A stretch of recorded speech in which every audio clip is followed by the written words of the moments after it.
StrayAllDay.com. Get stressed. Most of you have probably been conditioned, you've learned, and you probably just thinking about it, or whatever understanding you have of the concept of stress, that you probably don't want it. You don't want to be stressed out, or you don't want to be stressed, period, because if you get stressed too often and too much or too strongly, then you'll feel stressed out. And when you get stressed out, you feel tired, you feel anxious, you feel nervous, you don't execute as well, you make mistakes, you got all these other things on your mind, like whatever it is that may happen to be stressing you. Most people are just looking to avoid stress at all costs. And I will say that I'm making this message specifically towards, mostly angling towards men, but any of you who's in a leadership position, mostly men, because men are built for this for a particular biological reason. I'm going to get to that in 1 second. The whole point is I want you to get stressed, and I'm going to tell you how to frame and deal with the stress in a way that will actually help you instead of hurting you. So first of all, the reason I say I'm angling this message towards the men is because men are built to handle things physically. We're built to handle things physically, such as stress, such as pressure. That's why men tend to have broader shoulders and more narrow hips. I mean that biologically, men's shoulders are usually broader than women, and our hips are more narrow. Our hips are more narrow because narrow hips allow you to run fast, and broad shoulders allow you to lift and carry and push heavy things. Whereas women, on the other hand, tend to have more narrow shoulders and they have wider hips. And their hips are wider because that allows for birth. And is the reason why women give birth and women have babies and a man cannot have a baby, just in case any of you didn't know that. So, why am I telling you, men, or any of you women who maybe think in this way, maybe you have some strong masculine traits in you, and I know some women who are like this. Why am I telling you to get stressed? Why? Because stress does several things. First of all, stress, let me tell you what stress is. First of all, stress is just outside pressure that you are feeling to get certain things done that you may not know exactly how, when, where you're going to get them done. You don't know where you're going to find the resources to complete the task in front of you. That's usually when we feel some level of stress. See, it's not stressful if for example, right now, I'm going to stop at the gas station on my way to where I'm going to get some gas because I got the gas light on in my vehicle. I don't feel stressed about the gas light being on because I know exactly where the gas station is. I have a pretty good reason to believe that I can make it to the gas station before my car runs out of gas, and I'll be fine. And even if it does run out of gas, I'll be a little bit annoyed, but I'm not going to be stressed because I know what I can do to figure out the situation. That's not stressful if you know how to solve the problem. Stress is when you don't know how to solve the problem, or you don't know how to address the issue, but you know you are responsible for addressing the issue. That's when you feel stressed. So why am I telling you to put yourself in this situation? Why would you want to be more stressed? Because people who are in leadership position have to do this all the time. They have to do this all the time. I was just listening to a video, a guy who was talking about his background. He was he worked in corporate and he was in management positions. He had elevated himself many times throughout his career in corporate.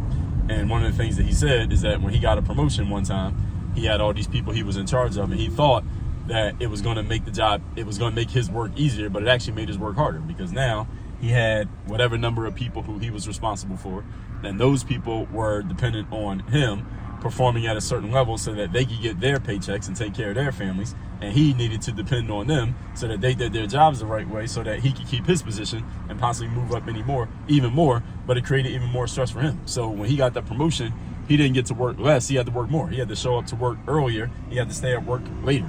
And if you listen to any person tell their talk about, whether they're talking about it directly or just talking about the position of being in leadership, you could talk about an athlete leading a team, like a quarterback on a football team, or the star player who's a true leader on a basketball team, or the leader of a family, or a community leader, or you think about somebody like a head of a country, somebody who's running any country in the world, president of the United States. These people are stressed. They're stressed all the time. Why? One of the reasons that they're stressed is because the decisions that they make are going to affect a whole lot of people, and these people are dependent on those decisions to take care of themselves and their families. That's a big responsibility, and yes, that can and will feel stressful. You have to make a decision that's affecting a whole lot of people, and not only affecting those people, it's affecting their people.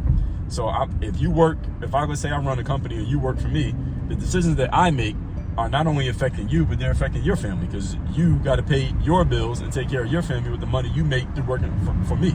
So all of this stuff accumulates to a significant amount of stress. And this can affect a lot of people in a lot of different ways. So this is just one of the things that stress looks and feels like, and you shouldn't run away from or try to avoid stress. Just accept that this is part of the game if you want to be in a leadership position. And here's the other thing that stress does, and another thing that pressure does, because stress and pressure usually go hand in hand. You feel pressured, you might feel a little bit of stress, or if you feel stress, it's because there's some type of pressure on you. They usually go hand in hand. Stress and pressure force us to do things that we otherwise would not have done, or things that we otherwise would have put off until later, or that we have been delaying or procrastinating on, or just trying to hope that it goes away, but it doesn't go away, and now eventually we got to handle it because it's now smacking us in the face. We have to do something. Stress and pressure move us to action. And people who are leaders and people who end up winning in life usually are action takers, and they are consistent action takers. They don't just take action because they are forced to take action, but the way their lives are set up and they're in these leadership positions, they don't have a choice but to take action. So it's not just that the situation forces them to do it, but usually, another thing I'll say is that people in leadership positions usually don't get there by accident.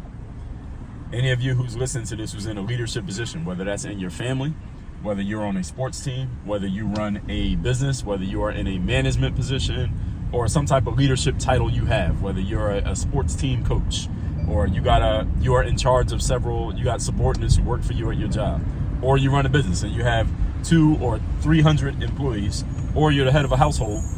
All of you have some level of responsibility for the people who you're responsible for, and there's some stress and pressure to come with that, because sometimes the people who you are responsible for will come to you with some type of problem or issue that is not of your making, but they're coming to you with it because they're hoping and depending on you to be able to do something about it and solve the problem. Is that stress? Yes, because you got to handle shit that ain't even your problem. It's not even your business, but you got to handle it because your kid broke his arm at baseball practice. Now you got to take him to the hospital. You didn't break your arm. You weren't playing baseball, but you got to deal with it. One of your employees got an issue at home and they need an extra $300 before payday, and they're depending on you to give it to them, and you got to give them the $300, and you ain't really got $300 to give them, but you want to help your employee out, so you find the $300. Is that stressful? Is that pressure? Yes, it is. And we can put extra zeros on that number, or whatever situation you want to throw in here. You all get my point. That this is what happens when you're in a leadership position. And I'm telling you that if you want to lead, if you want to be a top 2% person, you ain't got to be top 2%. You be in the top 20% in life. You're going to have these situations happen. You're going to be looked at as a leader, whether you call yourself one or not, whether you have a title specifically or not. You're going to be looked at in this way. And there are going to be people depending on you to get things done that you otherwise wouldn't have to do if you were just responsible for yourself. And some of you, depending on the way you live, you may have this stress and pressure just for things you got to do for you, just for you by yourself. Just to step into the leadership role, first of all, you got to lead you, then you get qualified to lead others. Or it may happen the other way. You get thrown into a role where you need to lead others and you haven't even figured yourself out yet, but you got to deal with it because you're in that leadership position. And any of you who want to be in the top positions in life, this is what comes with it.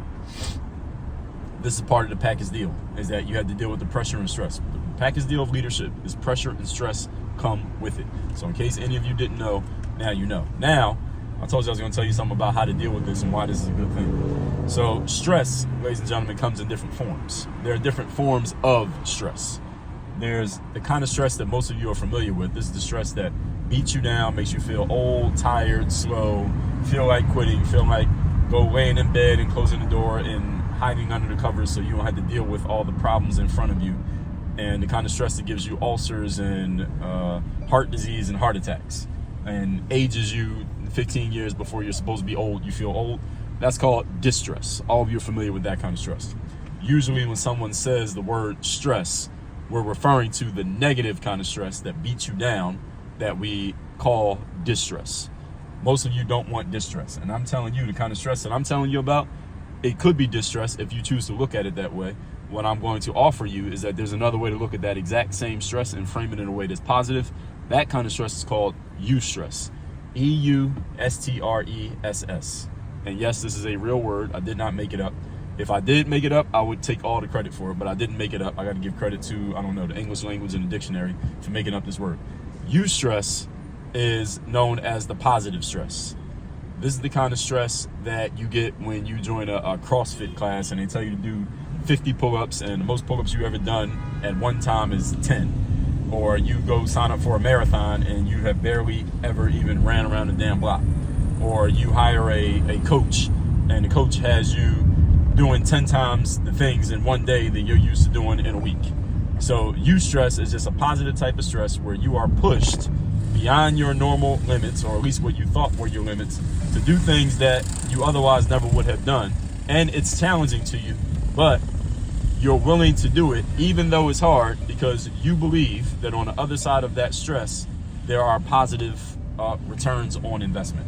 So that's the positive type of stress known as eustress. So any of you has ever had a personal trainer, any of you ever had a coach, even a sports coach, any of you ever had a boss who pushed you to kind of go beyond your limits, they all introduce eustress, even if they didn't call it that. All they're doing is pushing you to, again, go further than you're used to going. So everybody's familiar with this concept, even if you didn't call it what I'm describing it to you as. So all you need to do, as I'm telling you why to get yourself stressed, get more stressed, look for ways to add stress to your life in the form of pushing yourself to do things that you know would help you, but are going to force you to stretch yourself. They're going to force you to go a little bit further and a little bit harder than you're used to. Do these things. And while you're doing them, when you realize, like, damn, this is going to be a little bit harder than I thought, because some of you are going to sign yourself up to do stuff, and then once you get around to actually doing it, you're going to be like, damn, this is actually not as easy as I thought it was going to be. This sounded like a good idea when I heard Dre saying it in the YouTube video, but it ain't that easy now that I'm actually doing it. You're going to run into that. When that happens, here's the key to everything that I'm saying here, is that instead of labeling it as distress, like, damn, this is fucked up, I don't know what to do, instead label it as eustress. I'm glad this is happening. I don't know how to solve this problem. I know I have to deal with it, and I know I'm on deadline to have to deal with it. I'm glad that I have this challenge because it's going to force me to figure it out, and as I figure it out and as I deal with the options in front of me, this is going to make me better. As long as you can remind yourself of that over and over again, you can take any stress, turn it into a positive stress, and use it in a positive way that's going to help you get better. And here I am at the gas station, like I told you. So with all that said, folks, workonyourgameuniversity.com. You want to work with me directly and have me as your direct coach, where I can work with you personally and help coach you on these things and help you take your game from where it's at to where you want it to go, professionally and personally at the same time. I do this for a living. So does it sound like I know what I'm talking about? Does it sound like I've talked about this stuff before? Does it sound like I can help you? Go to workonyourgameuniversity.com. Link down in the description to this video. Work on your game.